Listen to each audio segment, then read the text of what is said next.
പെയ്തൊഴിയാത്ത മഴയിൽ ദുരിതം പിടിച്ച് ഒരു യാത്ര ചെയ്യണമെങ്കിൽ മല്ലപ്പള്ളി തിരുവല്ല റോഡിലേക്ക് വരിക. അത്രയ്ക്കും ദുരിതമാണ് ഈ റോഡിൽ കൂടിയുള്ള യാത്ര. പെയ്തൊഴിയാത്ത മഴയിൽ ദുരിതം പിടിച്ച റോഡിലൂടെയുള്ള യാത്ര യാത്രക്കാരെ ദുരിതത്തിലാഴ്ത്തുന്നു.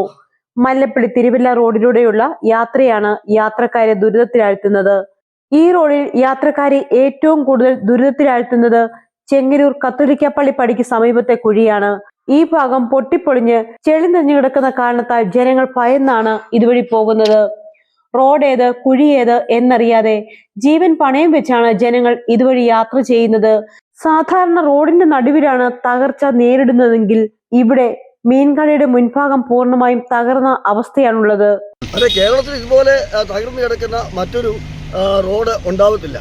ഇതിന്റെ ഏറ്റവും വലിയ ബുദ്ധിമുട്ടെന്ന് പറയുന്നത് MLA ഭാഗത്തു നിന്നുള്ള കെടുകാര്യസ്ഥതയാണ്.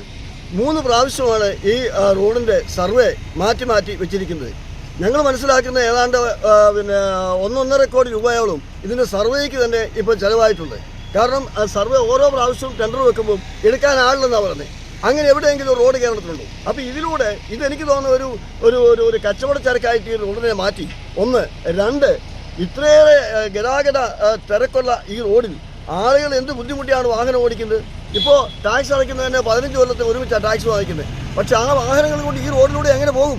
ഇവിടെ ആശുപത്രിയിൽ പോകേണ്ട ആളുകൾ, കമ്പോളത്തിൽ പോകേണ്ട ആളുകൾ, അതുപോലെ തന്നെ മറ്റ് ആരാധനാലയങ്ങളിൽ പോകേണ്ട ആളുകൾ, പല ആവശ്യങ്ങൾക്കായിട്ട് നിരവധി ആളുകൾ സഞ്ചരിക്കുന്ന 100 കണക്കിന് വാഹനങ്ങൾ ഒരു ദിവസം കടന്നു പോകുന്ന ഈ റോഡിന്റെ ശോച്യാവസ്ഥ അടിയന്തരമായി പരിഹരിക്കേണ്ടതാണ്. ചെളിവെള്ളം കെട്ടിക്കിടന്ന് കാൽനട യാത്രക്കാർക്ക് പോലും സഞ്ചരിക്കാൻ പറ്റാത്ത അവസ്ഥയാണുള്ളത്.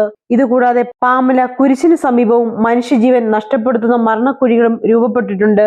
ജനങ്ങൾ ഇത്രയും ദുരിതം സഹിച്ച് യാത്ര ചെയ്തിട്ടും അധികാരികൾ അനങ്ങാപ്പാറ നയം സ്വീകരിക്കുന്നതിൽ പ്രതിഷേധം ഉയരുകയാണ്. റോഡിന്റെ അവസ്ഥ ശരിയാക്കണം. താൽക്കാലികമായിട്ട് എന്തായാലും ഇപ്പം നടപടി നടത്തിയേ വെക്കുള്ളൂ. കാര്യം തൽക്കാലത്തേക്ക് ഇതിന്റെ കുഴി അടയ്ക്കണം.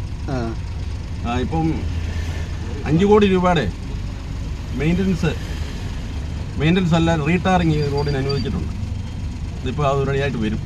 തിരുവല്ല മല്ലപ്പള്ളി ചേലക്കൊമ്പ് റോഡ് ഉന്നത നിലവാരത്തിൽ വരുന്നു എന്ന ഓമന പേരിലാണ് 2016 മുതൽ ജനങ്ങളെ ഈ നശിച്ച റോഡിലൂടെ യാത്ര ചെയ്യിപ്പിക്കുന്നത്.